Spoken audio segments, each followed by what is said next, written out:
और दोस्तों stock craze के एक और वीडियो में मैं आपका स्वागत करता हूं।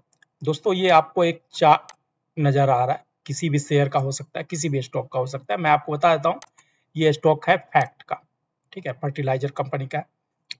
ये एकदम इसको बोलते हैं नेकेड चार्ट, ना कोई इंडिकेटर लगा हुआ है, ना किसी तरह का कोई ट्रेंड लाइन वगैरह बना है, ना किसी तरह की कोई मार्किंग है, सिर्फ और प्राइस है और आपका कैंडल स्टिक है। जो लोग एक्सपीरियंस्ड वाले हैं वो इसमें डिफाइन कर सकते हैं कि यहाँ पर ये ब्रेक रेसिस्टेंट प्रीवियस रेसिस्टेंट था, ठीक है, और यहीं पर प्राइस बार बार फेल हो रहा था, फिर यहाँ से ड्रॉप आया और ये प्रीवियस रेसिस्टेंट को अब सपोर्ट के लिए काम किया, क्योंकि उससे पहले हमेशा राइट में जाने से पहले लेफ्ट में देखना रहता है, ठीक है ना। तो प्रीवियस कंसोलिडेशन कहाँ पर था प्राइस का, लेफ्ट में गए तो यहाँ पर देखे भाई, यहाँ पर कंसोलिडेशन था, इसको ब्रेकआउट करके गया था, फिर अपर गया, फिर यहाँ पर कंसोलिडेट किया और नीचे आया, तब यही इसके लिए सपोर्ट का काम कर रहा है हर जगह, ठीक है। पहले ये रेसिस्टेंट था, ये रेसिस्टेंट था, ये रेसिस्टेंट था, ये रेसिस्टेंट था, ये रेसिस्टेंट था, सपोर्ट के पर आया, कंसोलिडेट करने लगा और फिर फाइनली यहाँ से निकाला और इस जो पहले रेसिस्टेंट हुआ करता था इसको यहाँ पर ब्रेकआउट किया और ऊपर गया। अब वहां पर जाने के बाद कंसोलिडेट कर रहा है और सेम जैसे प्रीवियस हुआ था, ऊपर गया, कंसोलिडेट कर रहा है और जो पहले रेसिस्टेंट हुआ करता था वो सपोर्ट में कन्वर्ट हो गया यहाँ पर, अब इसी के ऊपर हो रहा है, अब यहीं से ये बाउंस बैक करेगा। जो एक्सपीरियंस ट्रेडर है, एक्सपीरियंस्ड है शेयर मार्केट में, 4 साल 5 साल वक्त निकाल चुका है, वेरी सिंपल है चार्ट देखना।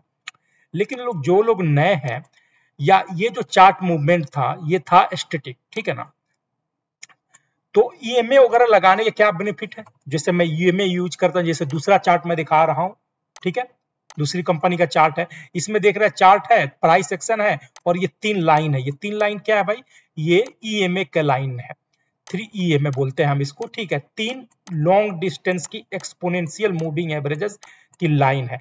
लाइन कौन सी है, ये रेड वाली जो लाइन है ये 100 डेज की ईएमए, ठीक है।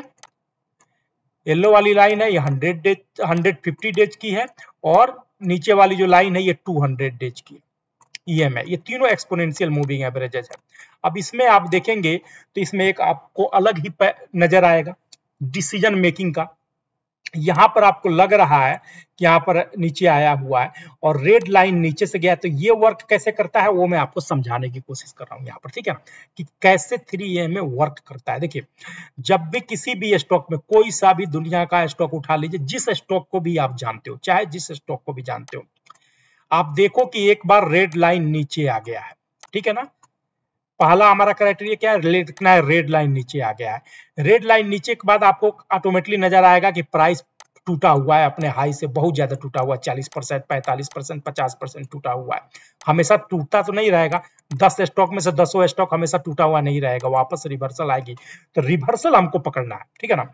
जब नीचे से जब प्राइस तेजी पकड़ेगा तो मूविंग एवरेजेस 100 डे भी ऊपर की तरफ खिसकेगा और एक पॉइंट ऐसा आएगा जहां पर जाकर ये नीचे से रेड लाइन ऊपर की तरफ क्रॉस ओवर कर लेगा, येलो वाली लाइन को और ग्रीन वाली लाइन को। अब आपको अपने वॉच लिस्ट में इसको ऐड कर लेना है, वॉच लिस्ट में अब आपको ऐड कर लेना है। उसके बाद जैसे ये नैरो गैप बनाए सेकंड टाइम पे, ठीक है, सेकंड टाइम पे, और जब नीचे एक बार और प्राइस आए या ना आए, अगर आए तो देख लेना है कि प्रीवियस लो को ब्रेक ना किया हो, प्रीवियस लो को ब्रेक ना करे, यानी कि यहाँ पर चेंज ऑफ स्ट्रक्चर हो गया, ठीक है ना। यानी कि अब यहाँ से फॉर्मेशन क्या हो जाएगा, हायर लो बनेगा और हायर हाई बनेगा। अगर चलते हैं तो ये अब आपका एंट्री बनता है। इस एंट्री को हम क्या बोलते हैं, स्टेशन की एंट्री। स्टेशन पर एंट्री लेंगे तो हर हाल में ये नीचे वाला ग्रीन लाइन हमारा एसएल रहेगा। स्टेशन पे एंट्री का मैं आपको बता देता हूं कि प्लस और माइनस क्या है, यानी पॉजिटिविटी और क्या है, इसका रिस्क रिवार्ड क्या है। इसका रिवार्ड बहुत हाई रहेगा, ठीक है ना, 1:5 तक जाएगा और इसका जो रिस्क रहेगा सिर्फ आपका एक ही रहेगा। इन जनरल केस जब आप स्टेशन पे एंट्री लेते हैं, इसका एक ही ड्रॉबैक है कि 8 से 10 दिन, 15 दिन, 20 दिन बड़ा आपको धीरे धीरे रहेगा, कैंडल छोटा छोटा रहेगा, आपका पेशेंस टेस्ट करेगा। अगर आप पेशेंस है आपके अंदर तो आपको बड़ा रिवार्ड देके जाएगा, ठीक है ना। जैसे यहाँ पर देखिए, क्रॉस ओवर होने के बाद टच हुआ, यहाँ पर अगर जो बंधु एंट्री लिए रहते, यहाँ पर 10 दिन उनको टेस्ट किया और लंबा इनको दिया। जहां पर आपको कैंडल स्टिक में लगे कि अब आपको निकल जाना चाहिए, प्रॉफिट आपका आ गया है, चाहे जो भी आप टारगेट लियो, मान लीजिए 10% टारगेट लियो, निकल जाइए, 15% टारगेट है, निकल जाइए, 20% टारगेट है, निकल जाइए, कोई प्रॉब्लम नहीं है, ठीक है ना, दोबारा एंट्री का चांस देगा।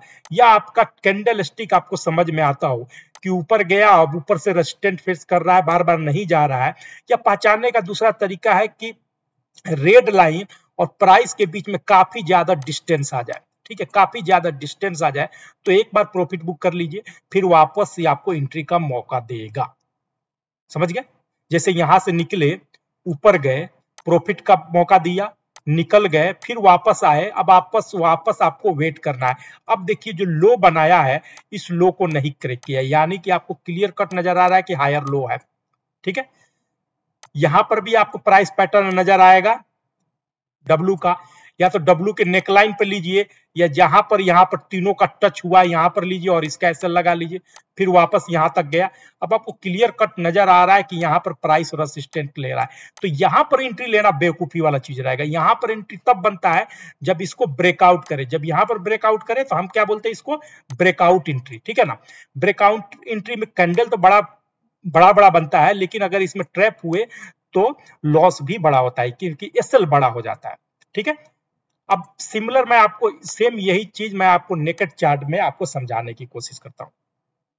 जैसे आपने देखा, जैसे अगर मैं इसमें यहां पर जाऊं और ईएमए को मैं ड्रॉ कर दूं, मूविंग एवरेजेस, ठीक है ना, मूविंग एवरेजेस एक्सपोनेंशियल वाला 3 मैं कर दूं, ठीक है, और तीनों को मैं जाकर सेटिंग में अगर जाकर मैं चेंज कर दूं, जैसे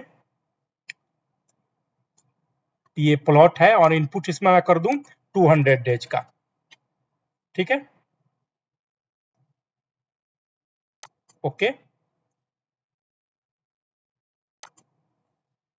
ये हो गया 150 डेज का, येलो वाला लाइन था भाई हमारा, चलिए येलो वाला लाइन कर दिया, थोड़ा मोटा कर दिया,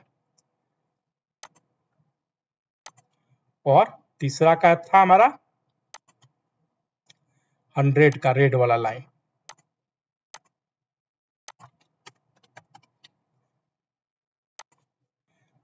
आपको दिख गया क्लियर कट कि ये स्टेशन की एंट्री है, ठीक है, ये स्टेशन की एंट्री है। किसी भी टाइम पर प्राइस नीचे जाकर क्लोज नहीं हुआ है, हमारा एसएल हिट नहीं हुआ है।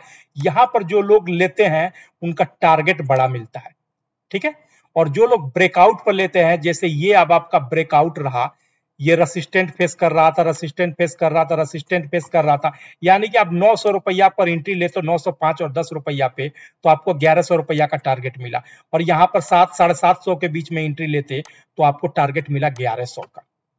समझ में आ रहा है? इसलिए मैं बार बार बोलता हूं और ये चार्ट को समझाने को करता हूं कि हमेशा हमेशा जब जब स्टेशन के पास आए तब तब एंट्री लीजिए, बिना डरे, बिना मार्केट की गिर जाएगा, प्रॉफिट है नहीं प्रॉफिट है कोई नहीं। चार्ट से अगर प्ले करना चाहते हैं तो चार्ट को प्ले करना सीखिए, ठीक है। और ये जो लाइन होता है ये डायनेमिक होता है, डायनेमिक सपोर्ट एंड रेसिस्टेंट का काम करता है। एक बार प्राइस इसके नीचे गिर गया जल्दी ऊपर नहीं जाने देगा, और एक बार प्राइस ऊपर चला गया जल्दी आपको नीचे नहीं आने देगा, तो आपको बार बार एंट्री का मौका देगा। जैसे यहां पर देखिए 100 का एंट्री, 100 डेज का मूविंग प्राइस इस रेंज में कितना है, 700 पे है, और अब देखिए 100 का एंट्री प्राइस कितना हो गया, 900 के आसपास पहुंच गया, यानी कि इसी के साथ चार्ट के साथ ये भी मूव कर रहा है। तो इसको हम बोलते हैं डायनेमिक रेसिस्टेंट एंड सपोर्ट। तो अब आपको समझ में आ गया होगा कि एंट्री स्टेशन पर मैं एंट्री लेने के लिए आपको क्यों बोलता हूं और कैसे एंट्री स्टेशन पर एंट्री लिया जाता है। पेशेंस रखना है, ठीक है, एसएल छोटा रहेगा, आपका टारगेट बहुत बड़ा मिलेगा, ठीक है। अगर 10 बार में अगर 2 बार एसएल भी हिट हो गया तो कोई मुश्किल नहीं है, तो 8 बार में इतना बड़ा टारगेट मिलेगा कि 2 को नेगेट करके बहुत बड़ा अच्छा प्रॉफिट देगा दोस्तों आपको। उम्मीद करता हूं कि ये आपको समझ में आया होगा। Thank you.